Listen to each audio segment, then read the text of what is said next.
Marcus Brooks stepped into the courtroom of Evergreen County with a calm determination that belied his youthful age and the weight of a legacy he carried on his skin. A proud young black man in a world that too often underestimated him because of his age and color, Marcus knew that his presence here was more than just a legal argument, it was a stand against a system that had long looked down upon him and his community. Before we dive deeper into this tale, we'd love to hear from you. Let us know where you're tuning in from, and if stories like this resonate with you, consider subscribing to our channel. Tomorrow, we have another special narrative waiting just for you. For years, Marcus had been an enigma in Evergreen, Ohio, a teenager who had not only mastered the complexities of law but had also passed the bar exam by the age of 16. His brilliance and unwavering commitment to justice had earned him both admiration and scorn. Today, he was representing Tracy Carter, a hard-working single mother fighting to keep her modest home against the ruthless maneuvers of a powerful landlord, Mr. Morgan, and his slick legal team led by the shrewd Mr. Sanders. Tracy Carter's case was born from the struggles of everyday life in Evergreen. As a black single mother with 2 young children, she faced not only the threat of eviction but also a society that often dismissed her plight. Her landlord, Mr. Morgan, a man whose polished smile and tailored suits hid a darker, manipulative nature, had accused her of violating the lease by hosting too many guests. In truth, Tracy's humble apartment was shared only by her and her children. Yet, Mr. Morgan's eyes were set on turning her home into a profit-making scheme by raising the rent astronomically and eventually displacing her family. On that fateful day in court, Judge Anderson, known for his sharp intellect and sometimes brusque manner, presided over the proceedings. At first, his skepticism was palpable as he eyed Marcus, barely out of his teens, yet unmistakably confident despite the lingering bias that many harbored against young black attorneys. "Who are you, exactly?" Judge Anderson barked, his tone laced with incredulity and an undercurrent of condescension. "This isn't some high school debate club, it's a court of law." Marcus's response was measured, cool, and defiant. "Your Honor, I represent the plaintiff, Tracy Carter," he declared, his rich baritone echoing in the hushed room. In that moment, every whisper, every sidelong glance that once dismissed him as merely a boy, seemed to dissolve into awe as Marcus began to dismantle Mr. Morgan's flimsy case piece by piece. With a keen mind and an encyclopedic knowledge of legal precedents, he revealed that the evidence presented by Mr. Morgan was not only contradictory but suspiciously fabricated. Throughout the trial, Marcus's performance was a masterclass in resilience and brilliance. Despite being young and black in a courtroom where many had expected him to falter, he turned every challenge into an opportunity. His impassioned arguments not only caught the attention of the judge but also silenced the murmurs of those who had doubted him. Yet, as the courtroom began to rally behind his compelling rhetoric, a disruptive interjection from Mr. Sanders, Mr. Morgan's ruthless attorney, threatened to undermine his hard-won momentum. "I object, Your Honor," Mr. Sanders declared, his voice trembling with barely concealed frustration. "I have reason to believe that this young attorney is not who he claims to be." Marcus's eyes, burning with a mix of determination and righteous anger, locked onto Mr. Sanders. "Your Honor," he replied, a subtle smile breaking through, "I can provide my credentials if necessary, but every word I've spoken is grounded in law and truth." With that, he produced a pristine certificate from his leather briefcase, a document that confirmed his status as a certified attorney, despite his tender years and despite the prejudice that many assumed was inherent in his skin. The courtroom erupted in murmurs. Judge Anderson's face flushed as he reviewed the document, wrestling with the reversal of expectations. Outside, whispers spread like wildfire. Here was a young black man who had just turned the tables on a system that had long doubted him. In the weeks that followed, the case evolved into a sprawling epic that extended far beyond a single landlord-tenant dispute. Marcus's brilliant performance had ignited a spark within the community, a spark that grew into a blazing call for justice. Local newspapers ran sensational headlines such as "Teen Prodigy Defies Authority," and "The Day Justice Found Its Voice." Yet behind the public accolades, Mr. Morgan and his legal team were scrambling to protect their interests and their reputation. Marcus, ever the meticulous investigator, began to unravel a tangled web of deceit that extended beyond Tracy Carter's individual case. His relentless digging uncovered evidence that Mr. Morgan had orchestrated a series of fraudulent financial schemes.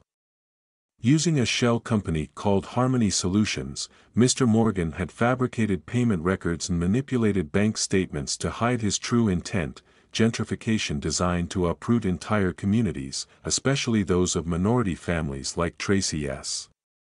At a tense hearing in a modernized state courtroom, Marcus presented a meticulously crafted dossier of evidence. With the help of his tech-savvy friend Derek, whose digital forensic skills had become indispensable, Marcus traced the origins of the dubious financial records back to Harmony Solutions. The digital breadcrumbs painted a damning picture, a labyrinth of transactions that implicated Mr. Morgan in a network of fraudulent activities aimed at enriching himself at the expense of the vulnerable. Amid the courtroom drama were moments of both high tension and unexpected humor. During a cross-examination of a maintenance worker from one of Mr. Morgan's properties, the man stuttered, I just remember seeing a lot of people coming and going, maybe 4 or 5 at a time." Marcus couldn't help but interject, "Well, unless you were running a secret speed dating service in the lobby, I doubt that helps your case much." A ripple of laughter spread through the gallery, a brief, humanizing moment that lightened the heavy atmosphere without detracting from the gravity of the situation.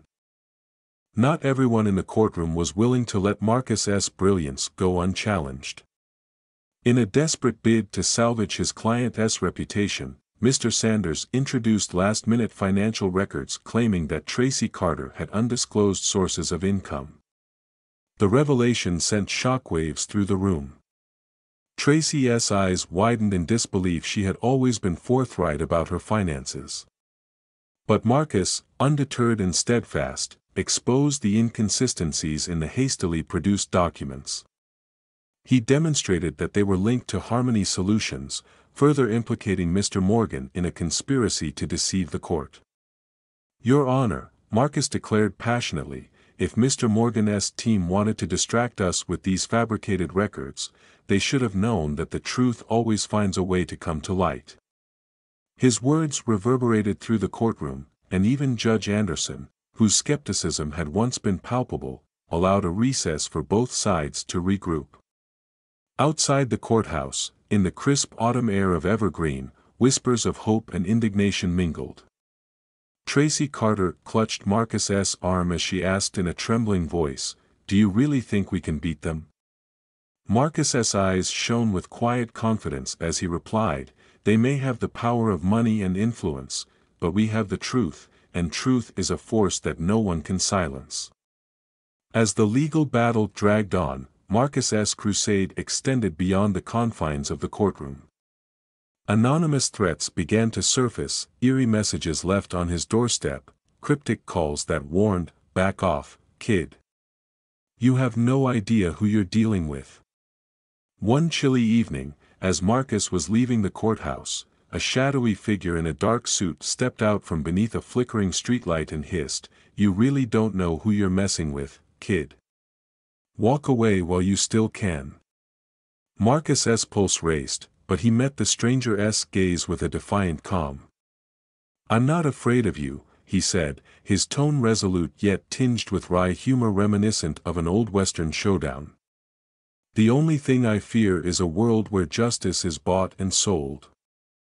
The figure in the dark suit merely smirked and melted back into the night, leaving Marcus with the bitter taste of looming danger. That same night, in his modest apartment cluttered with legal briefs, multiple computer screens, and half-drunk cups of strong coffee, Marcus reflected on the challenges he faced, not just as a young lawyer, but as a black man fighting against age-old prejudices. His grandmother, Betty, a retired schoolteacher with a heart as warm as freshly baked apple pie, sat beside him. "Marcus," she said softly, "you're doing something incredible. But remember, even heroes need rest." Marcus chuckled and replied, "Betty, I'm just getting started. They can try to scare me all they want, but justice isn't a sprint, it's a marathon, and I plan to run it until the finish line." In the ensuing weeks, Marcus's relentless pursuit of evidence began to pay off. He uncovered secret meetings between Mr. Morgan's financial advisors and notorious investors known for their dubious business practices. One such investor was Tyler Jackson, a gruff yet charismatic man whose past in the music industry had been replaced by a career in high-stakes real estate deals that often left communities in ruins. Marcus managed to secure an exclusive interview with Tyler for the local newspaper, and the resulting article, brimming with biting humor, cultural references ranging from classic rock to the latest blockbuster movies, and a fervor for justice, went viral. The headline boldly proclaimed, "Teen Prodigy Takes on the Crooked King of Gentrification." Marcus's newfound popularity, however, came with its own challenges. The media frenzy meant that his every move was scrutinized, and his opponents were quick to twist his words.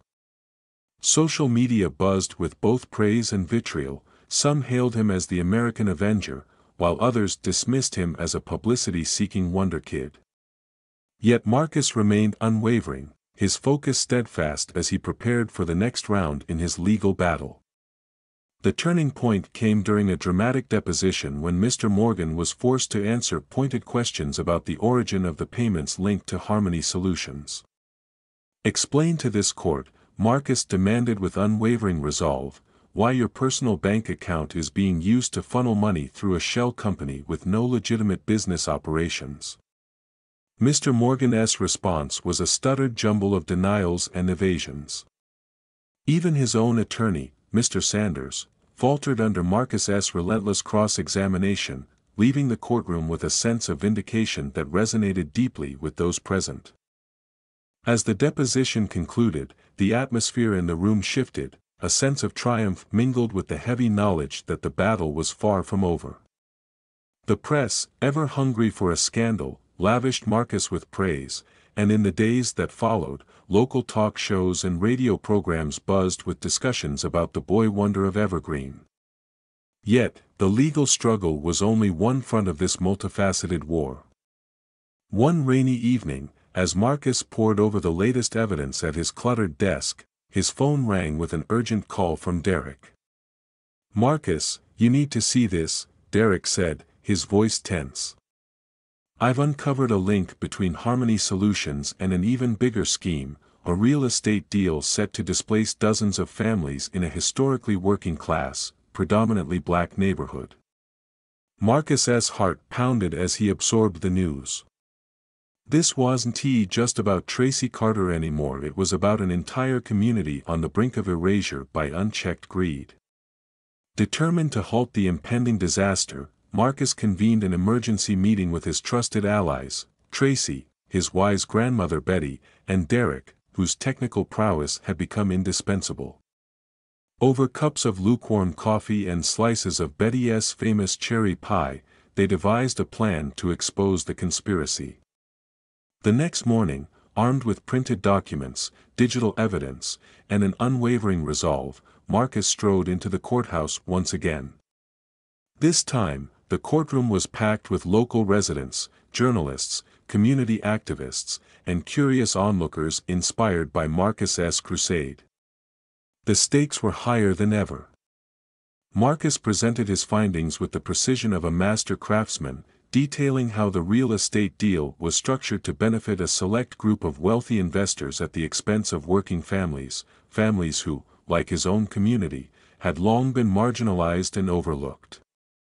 He revealed how Mr. Morgan's network of shell companies had been used to launder money and manipulate property values, leaving behind a trail of shattered lives.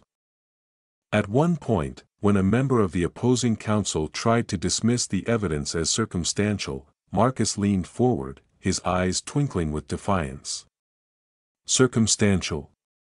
Sir, when it comes to corruption, even the smallest clue is like a neon sign flashing in Times Square, it simply can't be ignored. The courtroom burst into laughter, a moment of levity that underscored the absurdity of the opposition's tactics while reinforcing Marcus's unyielding commitment to justice. As Marcus laid out the final piece of his argument, a meticulously compiled timeline of Mr. Morgan's financial misdeeds, the atmosphere in the room shifted to one of hushed reverence. Judge Anderson, now an unexpected ally in the fight for truth, banged his gavel with a decisive authority that sent shivers down the spines of those on the opposing side. Order in the court. He commanded. We will reconvene after a short recess. Outside, as the courthouse doors swung open onto a brisk, clear day, Marcus stood on the steps and looked out over the city, a city that was both his battleground and his muse. In that quiet moment, he realized that his fight was bigger than any single case. It was a stand against a system that allowed greed and prejudice to triumph over fairness and decency. Over the following months, the legal battle evolved into a full-blown movement. Marcus, now affectionately dubbed the American Avenger by local media, began receiving messages from citizens whose lives had been upended by similar schemes. One particularly poignant email came from Laura Gonzalez, a woman waging her own lonely battle against an unscrupulous landlord. Your story gave me the courage to keep fighting, the message read. I can't afford a lawyer, but I believe in justice. Please help me.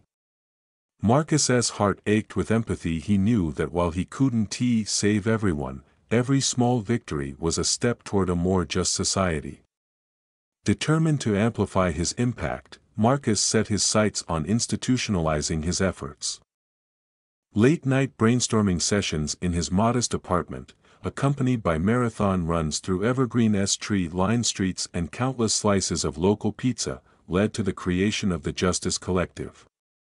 This grassroots initiative was designed to provide free legal assistance to tenants facing eviction and exploitation.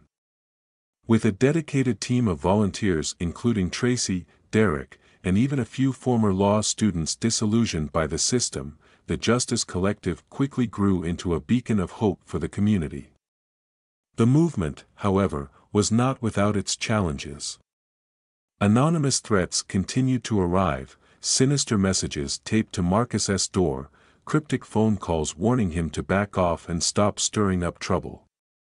On one stormy evening, as Marcus left the courthouse, a dark-suited stranger stepped out from beneath a flickering streetlight and warned in a low, menacing voice, "You really don't know who you're messing with, kid. Walk away while you still can." Marcus's pulse raced, but he met the stranger's gaze with steady defiance.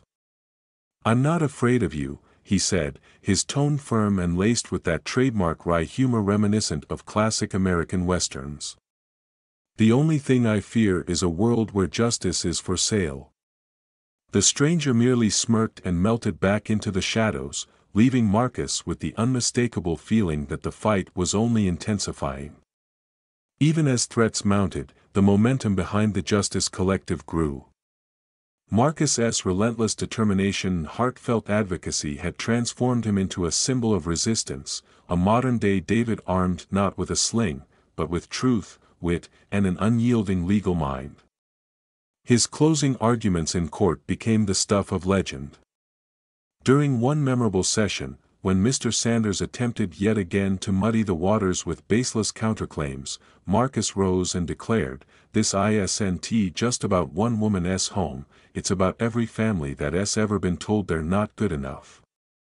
It's about standing up to those who believe that money can buy silence. And if you think that's a joke, you clearly haven't seen The Simpsons in a while." Laughter and applause spread through the courtroom, a brief, defiant moment that underscored the power of humor even in the gravest battles. The tide turned decisively when federal investigators, acting on the overwhelming evidence Marcus had painstakingly gathered, executed a dramatic raid on Mr. Morgan's corporate offices. In a scene reminiscent of a Hollywood blockbuster, agents in dark suits stormed a sleek glass-walled building in downtown Evergreen. Mr. Morgan, caught completely off guard, was arrested on charges ranging from fraud and racketeering to evidence tampering. The news sent shockwaves through the community, an earthquake that shook a corrupt system to its core and paved the way for true accountability. In the aftermath of the arrest, the courtroom became a stage for Marcus's final act. At a climactic hearing, with every seat filled and the air thick with anticipation, Marcus delivered his closing argument with raw emotion. "Your Honor," he began, his voice steady yet trembling with passion, "today is not just a victory for Tracy Carter or for those of us fighting against tyranny, it's a victory for every soul that has ever been crushed by injustice. It's a victory for the little guy who dares to dream of a better future." His words hung in the air as the assembled crowd listened in rapt silence. Judge Anderson, visibly moved by Marcus's impassioned plea, leaned forward and solemnly declared, "I will issue my ruling in 3 days." The courtroom fell into a heavy, expectant hush.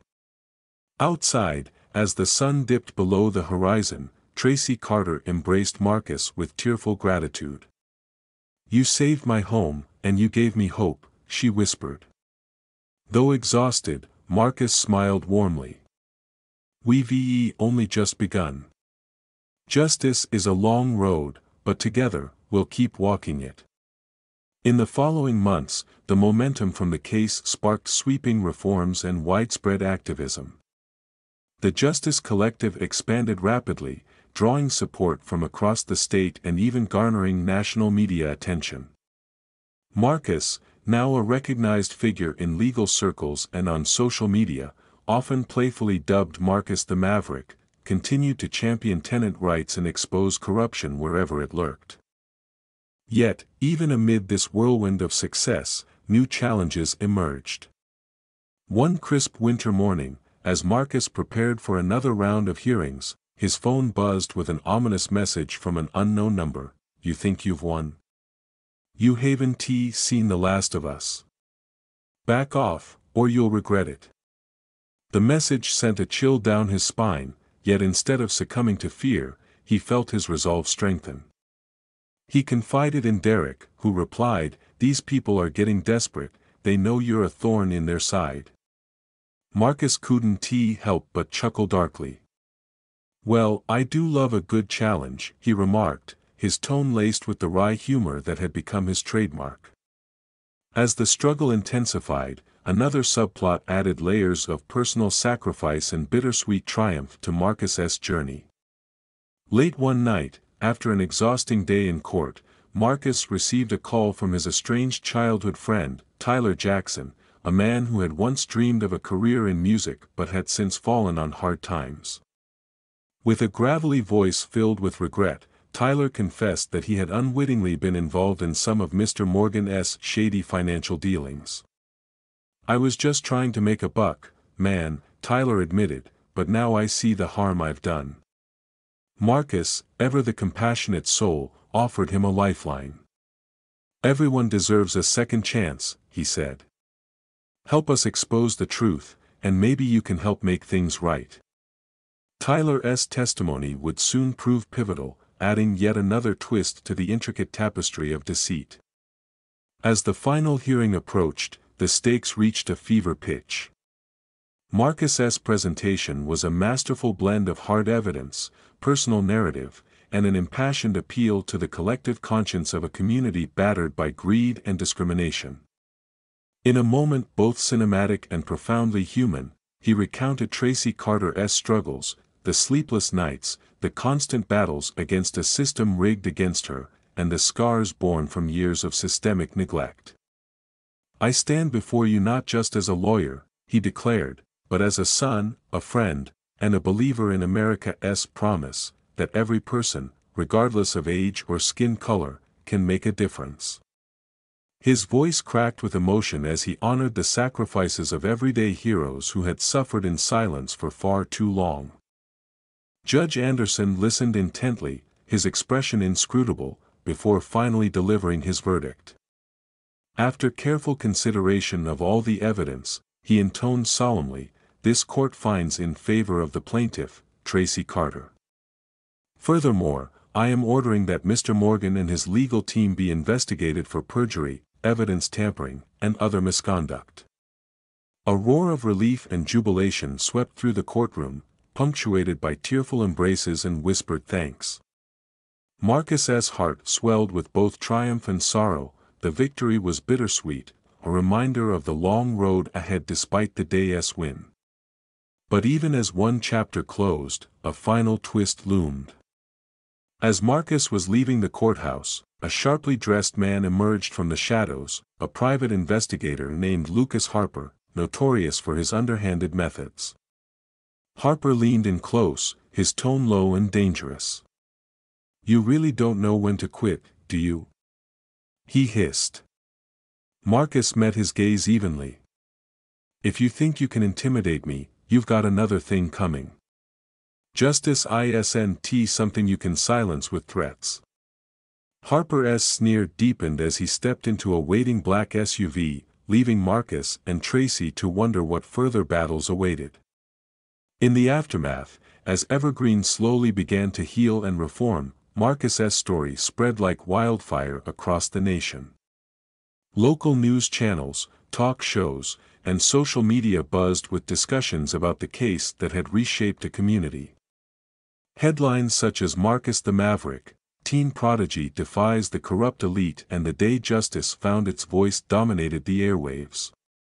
Yet, amidst the accolades and public adulation, Marcus remained humble, ever aware that every victory was a stepping stone in the long struggle against systemic injustice.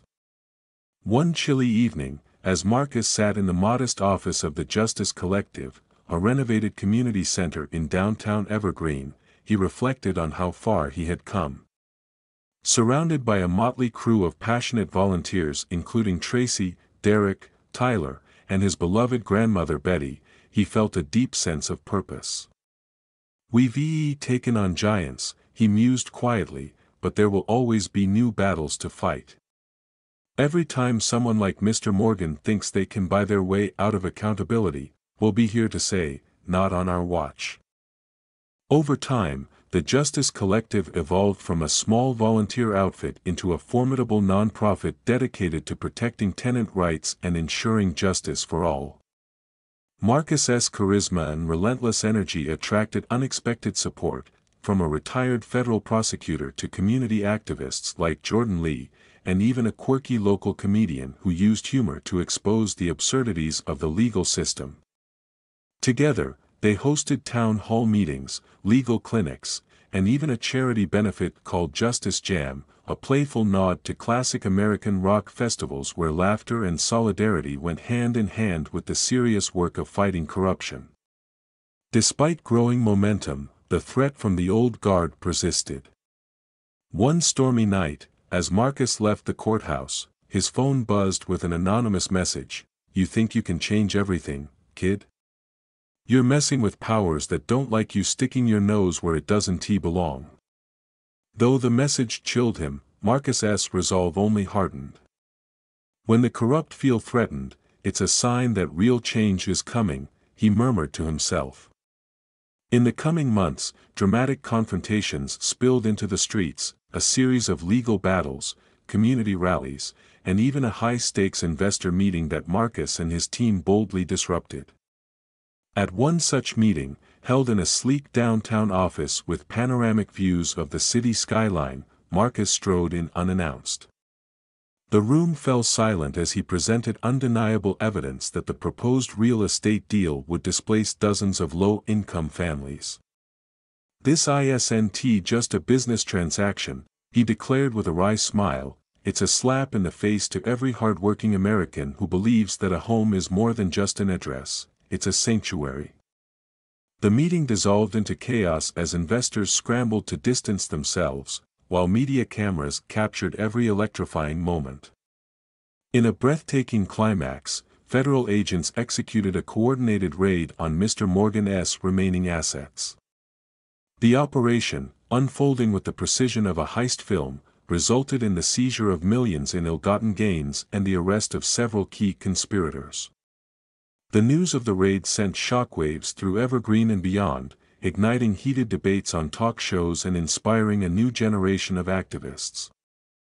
As the dust settled, Marcus found himself at the center of not only a legal victory but a movement that promised to reshape tenant rights in America.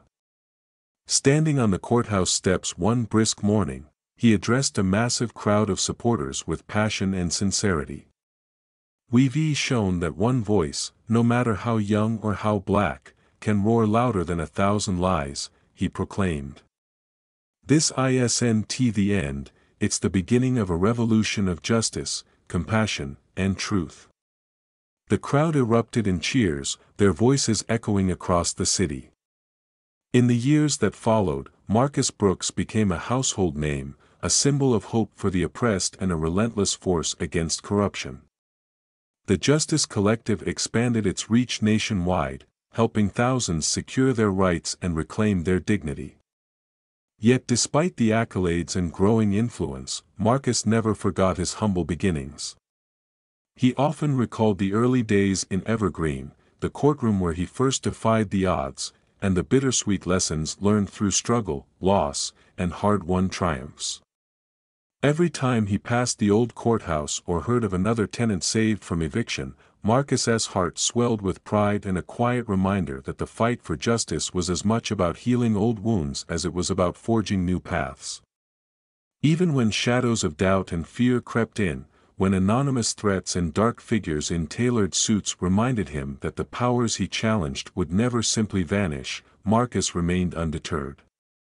His journey was defined by resilience, humor, and an unyielding belief in America's promise, that even in the darkest times, justice can prevail.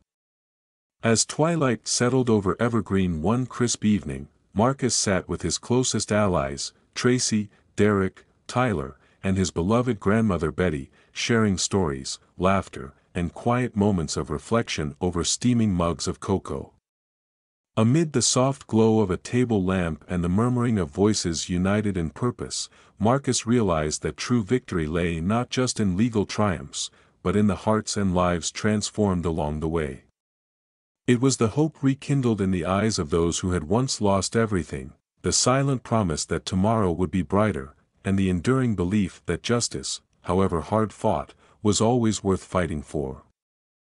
And so, the saga of Marcus Brooks, the young black man who dared challenge the corrupt, who wielded the law as a beacon in a dark world, and who ignited a movement that changed countless lives, continued to unfold. His story would forever be remembered as the day justice truly found its voice, echoing through corridors of power and into the hearts of all who believed that, even against overwhelming odds, one person's determination can spark a revolution of hope.